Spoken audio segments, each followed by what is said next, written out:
You are now listening to theGrio's Black Podcast Network, Black Culture Amplified. Welcome back to theGrio Daily, the only podcast that knows the fastest sound in the world is pew. My name is Michael Harriot. I'm your favorite white peopleologist. I'm here every day to tell you what's going on in the village. And today, we're going to talk about what's going on in white America. Specifically, what's up with this? If the only people with guns are the jackbooted thugs, then liberty is gone. I believe that more guns on the streets do reduce crime. Actually, for you, Mr. Gore, from my cold, dead hands. Yeah, white people love guns. I haven't looked it up, but I think that firearms might be white people's season salt because they put it in everything. The Constitution, politics, even their music. And if you think hip hop is filled with sex and violence, try listening to Kenny Rogers' Coward of the County. Because, bruh, that's about sex, guns, and I don't know. I'm Michael Harriot, world famous white peopleologist, and this is theGrio Daily. Today we're going to try to figure out why white people like guns so much and what's America's preoccupation with guns, right? Because half of white households own a gun. And that's a lot, right? And when you compare it to 1 in 3 black households that own a gun, it's really a lot.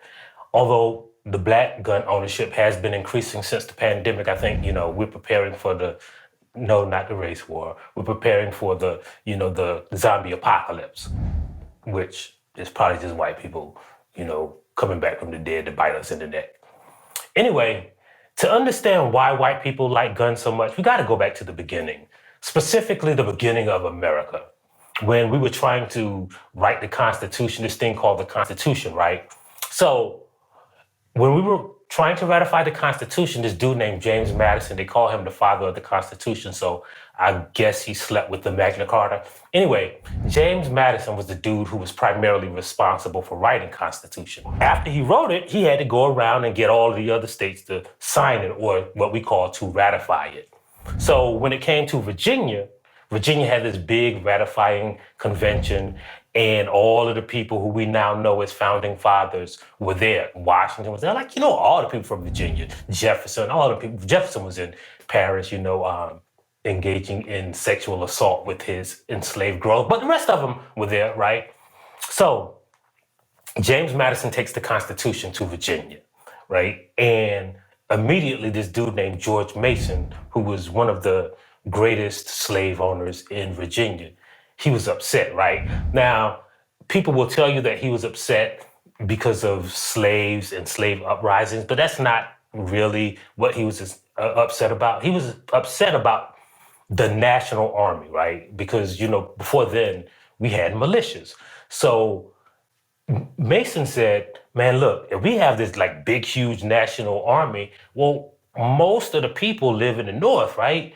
And what if they just want to abolish slavery and tell their slaves to come take our guns? So we got to do something to prevent that, because we could lose all of our property. All of our wealth is basically tied up in slaves.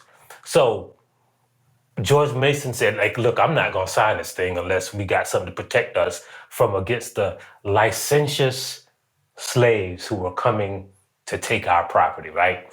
So James Madison went back and he jotted down these 10 things, right, that we now call the Bill of Rights. And the second one was just because of George Mason. Matter of fact, it was almost word for word something that Mason had put in Virginia's Constitution. And now we call it the Second Amendment, right? And that is what created America's fascinations with guns.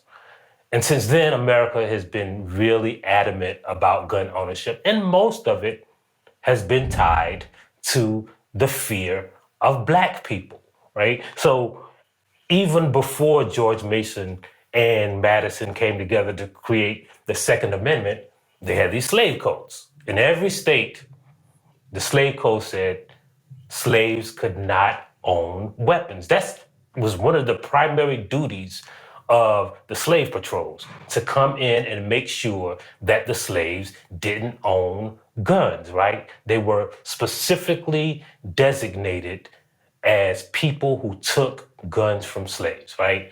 And after the Civil War, it didn't get any better, right? Like they didn't have slave codes anymore because there wasn't any slaves. So this group took it upon themselves to just go around and disarm the slaves, right? They weren't slave patrollers anymore, so they gave themselves their own name. They called themselves Ku Klux Adelphine. And, that translates to Circle of Brothers, but then everybody started calling them by their nickname, the Ku Klux Klan, right? They were specifically formulated to disarm slaves. And that was America's first form of gun control. And after that, right, gun control became a thing, right? The fear of Black people and Black uprisings was key to understanding America's fascination with guns. And it wasn't that Black people didn't own guns, right? Ida B. Wells, she said, and I quote, "A Winchester rifle should have a place of honor in every Black person's home." W.E.B. Du Bois said, Black people should own guns. And a lot of the violence during Reconstruction was about Black people owning guns, right? Like when you look at, for instance, this crazy thing that happened in the Greenwood section of Tulsa. That started when a Black man who was a veteran shot his gun in the air, right? So you have to understand this violence, this fear, this inane fascination with guns is closely related to the fear of a Black nation. I think Public Enemy said that one time. And then there was one of my favorite Black gun advocates. His name was Robert F. Williams.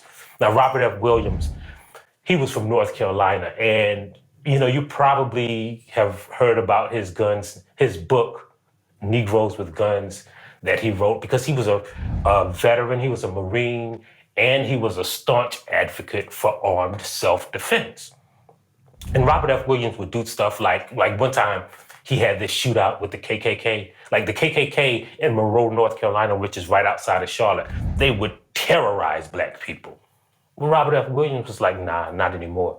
When he came home, he put barricades and sandbags around the NAACP leader's house. And when the KKK got this permit to literally go around and fire at Black people's homes, his people was there behind those sandbags and they fired back, right? And Robert F. Williams was one of the most noted advocates for Black gun ownership. And people who, like even Martin Luther King respected him. Martin Luther King wrote a foreword to Negroes with Guns because he said, I don't understand why Robert F. Williams likes guns so much, but I respect him, right? Like when we think of the nonviolent civil rights movement, we can't forget one, that it was not really nonviolent. Like the white people committed a lot of violence. Ask Medgar Evers, ask Martin Luther King, ask all the people that marched for civil rights. But one of the things that we forget is when white people weren't violent, it was because of people like Robert F. Williams and the Deacons for Defense who were protecting those marches, right? It was people like in Birmingham, Alabama, when the Freedom Riders came through Birmingham, Alabama, the county commissioner, the police commissioner for the city of Birmingham, he had made this deal with the KKK, like he was going to give them 15 minutes along with the Freedom Riders. And they were just waiting for the Freedom Riders. And they had bricks and bats. But when they attacked them in Anniston, the people in Anniston, they called this dude from Birmingham. And they said, hey, they out here doing this junk again. And so these riders, these Black men came from Birmingham, Alabama, and they brought their guns and they protected them. So we forget that armed self-defense was always a part of the civil rights movement, and we can call it nonviolent, but we were always adamant about protecting ourselves. And so this was part of the fear that drove white people to owning guns. And that's why it's so prevalent in the South, right? Like in Lowndes County, Alabama, right? When the people came there to register, like Lowndes County was 80% Black, right? But they had less than 10% Black voter registration. And so when the group of civil rights activists came there to register people to vote, one of their leaders, Stokely Carmichael, noticed that all the black people there carried guns because they called it Bloody Loudons County because they had lynched so many people. And Stokely Carmichael took that as a signal, like armed self-defense is really, really, it works, right? It's really prevalent in the South. If you liked today's episode, make sure you listen for part 2 this Wednesday. Thank you for listening to theGrio Daily. If you liked what you heard, please give us a 5-star review, download the theGrio app, subscribe to the show, and share it with everyone you know. Please email all questions, suggestions, and compliments to podcasts@thegrio.com. You are now listening to theGrio's Black Podcast Network, Black Culture Amplified. You're watching the Blackest Questions podcast with Christina Greer. In this podcast, we ask our guests 5 of the blackest questions so we can learn a little bit more about them and have some fun while we're doing it. Okay, so this is a trick question.